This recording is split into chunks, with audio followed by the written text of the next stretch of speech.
Welcome to JS classes. Subscribe कीजिए channel को और बेल आइकन दबाइए ताकि सभी लेटेस्ट स्टडी वीडियो और एग्ज़ाम न्यूज़ आप तक पहुंच सके।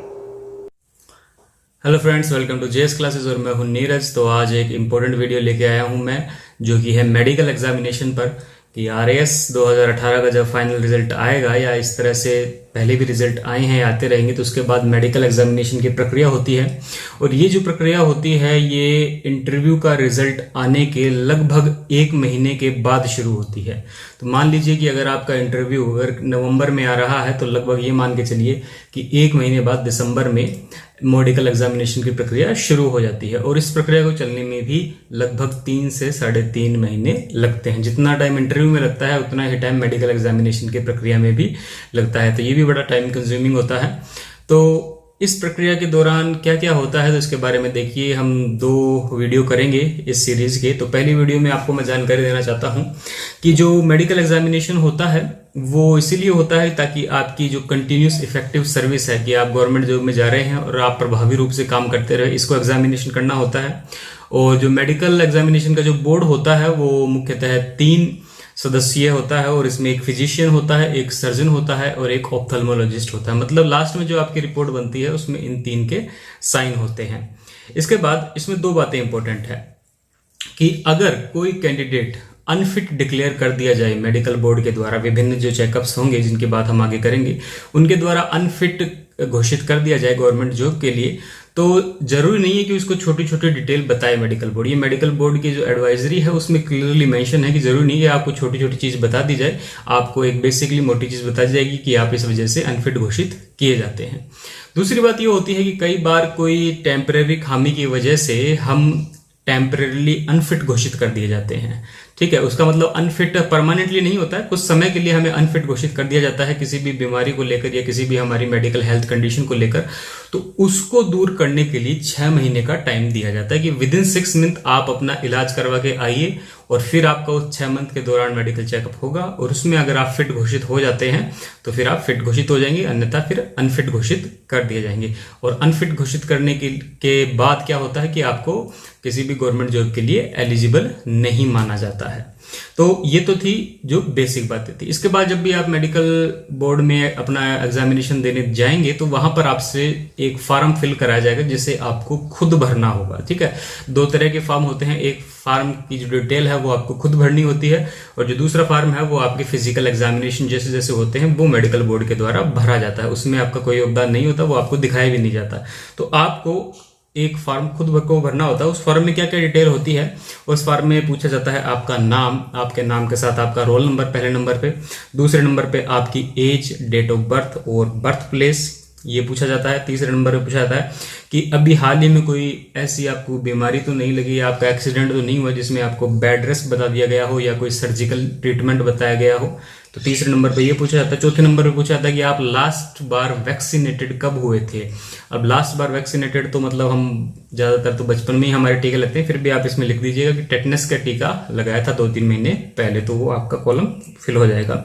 इसके बाद आपसे पूछा जाता है कि आपको नर्वसनेस तो नहीं होती ओवरवर्क की कंडीशन के कारण या किसी और पर्टिकुलर सिचुएशन आपके सामने आ जाए, आप नर्वस तो नहीं हो जाते, तो वो भी आपसे भरा जाएगा। उसमें आपको यस या नो भरना होगा। उसके बाद आपसे पूछा जाएगा आपकी फादर की एज के बारे में। फादर की एज के बारे में, अगर वो जीवित हैं तो कितनी एज के हैं और उनकी हेल्थ कंडीशन क्या है, मतलब वो भी किसी बीमारी से ग्रसित तो नहीं है। इसके बाद अगर फादर की डेथ हो चुकी है तो किस उम्र में डेथ हुई और डेथ होने का कोज क्या था, ये भी पूछा जाता है, ये भी आपको भरना है। इसी तरह से पूछा जाएगा कि आपके भाई कितने हैं, जीवित भाई कितने हैं, उनकी उम्र क्या है, उनकी हेल्थ कंडीशन क्या है। और सेम अगर किसी ब्रदर की डेथ हो चुकी है तो वो किस कारण से हुई, कितनी एज में हुई, क्या हेल्थ कंडीशन की वजह से हुई। इसी तरह से जो अगला कॉलम आएगा वो मदर और सिस्टर के लिए आएगा। सेम डिटेल पूछी जाएगी। उसमें पूछा जाएगा मदर की एज अगर जिंदा है, उनकी हेल्थ कंडीशन, अगर डेथ हो चुकी है तो किस कारण से हुई, उनकी हेल्थ कंडीशन और एज क्या थी। इस तरह से जो ब्रदर्स के कॉलम थे वैसे ही सिस्टर्स के कॉलम भरवाए जाएंगे। फिर इसमें आपको पूछा जाएगा कि आप अगले कॉलम में कि आपका पहले किसी मेडिकल बोर्ड में एग्जामिनेशन हो चुका है क्या, इससे पहले आप कहीं पर देकर आए हैं क्या इस तरह का एग्जामिनेशन। तो या तो आप नो कहेंगे और पहली बार है तो नो ही कहेंगे। अगर आप पहले जॉब में थे तो आपका यस आंसर होगा, और यस आंसर होगा तो फिर वो 3 चीजें पूछे जाएंगे आपसे कि किस सर्विस के लिए आपका मेडिकल एग्जामिनेशन हुआ था, कब हुआ था, कहाँ हुआ था, और तीसरा पूछेंगे कि अगर रिजल्ट आपको पता हो तो उसका रिजल्ट यस था, पॉजिटिव था, नेगेटिव था, टेम्पररी अनफिट था, क्या था, वो आपसे पूछा जाएगा।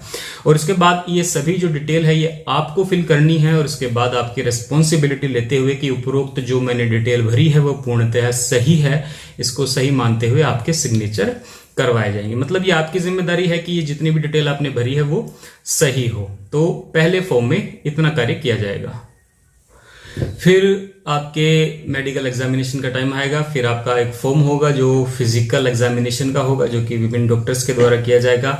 इसमें क्या होगा कि आपको जहां पे भी टेस्ट होगा आपका ग्रुप बना दिया जाएगा। उस दिन आप जैसे आपको 10 लोगों को बुलाया गया, तो मान लीजिए आपको जयपुर के एसएमएस में बुलाया गया, तो वहां पर आपको एक बुलाया जाएगा, एक साथ आपसे ये फॉर्म फिल करवाया जाएगा जो आपने कर दिया। फिर इसके बाद आपको हर टेस्ट के लिए अलग अलग काउंटर पे भेजा जाएगा। अब ये काउंटर पे जाने की जिम्मेदारी आपकी ही होती है, वहां से रिपोर्ट कलेक्ट करने की भी जिम्मेदारी लगभग आपकी ही होती है। तो आपको ही लगभग उस दिन पूरा दिन घूमना पड़ेगा, 5-6 घंटे का ये प्रोसेस चलता है। और इसमें आपके जो जांच होती है वो जांच होती है आंखों से लेकर पूरे शरीर की जांच की रिपोर्ट जाती है। ठीक है, ये बात ध्यान रखने, पूरे लगभग ऐसा नहीं होता कि 2-3 जांच होती है, आपकी पूरी बॉडी की जांच की रिपोर्ट वहां जाती है। और इसमें एक खास बात ध्यान रखिएगा कि कुछ सर्विस है जिन्हें हम माना गया है टेक्निकल सर्विस, और बाकी सर्विसेज को माना गया नॉन टेक्निकल सर्विस। तो देखिए टेक्निकल सर्विस कौन सी होती है आरएएस में, वो जानिए। टेक्निकल सर्विस होती है जेल सर्विस, एक्साइज सर्विस और आरपीएस सर्विस। इसे टेक्निकल सर्विस माना गया। मतलब इन सर्विसेज के लिए आपको विशेष योग्यता चाहिए, फिजिकल योग्यता चाहिए। जिसमें आरपीएस की मैं आपको बताना चाहूं कि आरपीएस के टेस्ट के लिए विशेषता देखा जाएगा आपकी हाइट को, नंबर 2 आपको देखा जाएगा आपकी चेस्ट गर्थ। चेस्ट गर्थ मतलब आपके सीने का फुलाव, एक तो नॉर्मल देखा जाएगा कि आप नॉर्मल कंडीशन में कितना आता है, और एक सांस अंदर लेके इंस्पिरेशन के टाइम कितना फुलाव होता है, तो 5 सेंटीमीटर का लगभग ये फुलाव मांगते हैं। इसके बाद आरपीएस के लिए स्पेशल चेक की जाती है आपकी आई साइट, आपकी कलर ब्लाइंडनेस, और इसके बाद आपको कोई लोकोमोटिव डिसऑर्डर तो नहीं है, मतलब चलने फिरने में कोई दिक्कत तो नहीं है। तो ये जो 5 चीजें हैं ये स्पेशली आरपीएस की पोस्ट के लिए विशेष रूप से देखी जाती है। अगर इनमें से किसी में कमी रह जाती है तो आरपीएस के लिए आपको अनफिट घोषित कर दिया जाता है। और इसी के साथ साथ जो जेल और एक्साइज सर्विस है उसके लिए भी आपको अनफिट घोषित किया जा सकता है। अब देखिए एग्जामिनेशन क्या क्या होते हैं, तो उसमें मैंने आपको बताया कि ये एग्जामिनेशन शुरू हो जाते हैं आपके आंखों से, कान से, आपके टीथ से, गले की प्रॉब्लम, थायराइड से, हार्ट से रिलेटेड, लंग्स से रिलेटेड, किडनी से रिलेटेड, और इस तरह से पूरे मतलब आपको कहीं पूरा फुल बॉडी चेकअप हो जाता है, यूरिन टेस्ट, ब्लड टेस्ट। तो इसका डिस्कशन मैं अगले वीडियो में करूंगा कि किस तरह से एक एक अंग का पर्टिकुलर कौन सा चेकअप होता है और उसकी क्या रिपोर्ट सेंड की जाती है, क्योंकि इस वीडियो में इतना पॉसिबल नहीं हो जाएगा। तो अगली वीडियो में हम देखेंगे कि हर अंग जो मैंने आपको बताया, आपकी आंख, कान, नाक, किडनी, यूरिन और ब्लड टेस्ट, तो इनके बारे में किस किस तरह की रिपोर्ट जाती है और इसमें किस तरह से डॉक्टर मार्किंग करता है, और लास्ट में जो आपका रिजल्ट आता है वो मेडिकल बोर्ड के द्वारा किस तरह से दिया जाता है। हालांकि मेडिकल बोर्ड की जो रिपोर्ट होती है वो बहुत कॉन्फिडेंशियल होती है, तो फिर भी ये जो मैंने बताया है आपको एज इट इज ही फॉर्म फिल करना होगा, और इसी तरह से क्रम वाइज आपके टेस्ट किए जाएंगे। तो चलिए मिलते हैं अगले वीडियो में। अगर आपको वीडियो अच्छा लगे तो इस चैनल को सब्सक्राइब कीजिए, लाइक कीजिए और शेयर कीजिए ताकि ये सभी के काम में आए। और अगर आपको लगता है कि अगर आपकी मेडिकल कंडीशन थोड़ी अनफिट है, कोई बीपी, हार्ट की प्रॉब्लम है, तो आप उससे का इलाज अभी से लेना शुरू कर दीजिए, क्योंकि आपको अगर टेम्परेरीली अनफिट भी घोषित किया जाता है तो आपको 6 महीने मिलते हैं। तो चलिए इस चैनल की प्लेलिस्ट में आपको इंटरव्यू से संबंधित 4 वीडियो और हर सब्जेक्ट के बेसिक भी मिलेंगे, उन्हें जाके भी जरूर देखिए। तो मिलते हैं अगले सीरीज में, जिसमें हम बात करेंगे डिटेल एनालिसिस की कि आई में कौन कौन से टेस्ट होंगे, आपके यूरिन का टेस्ट में क्या क्या रिपोर्ट जाएगी, ब्लड टेस्ट की क्या क्या रिपोर्ट जाएगी। तो मिलते हैं अगले वीडियो में, तब तक के लिए थैंक यू।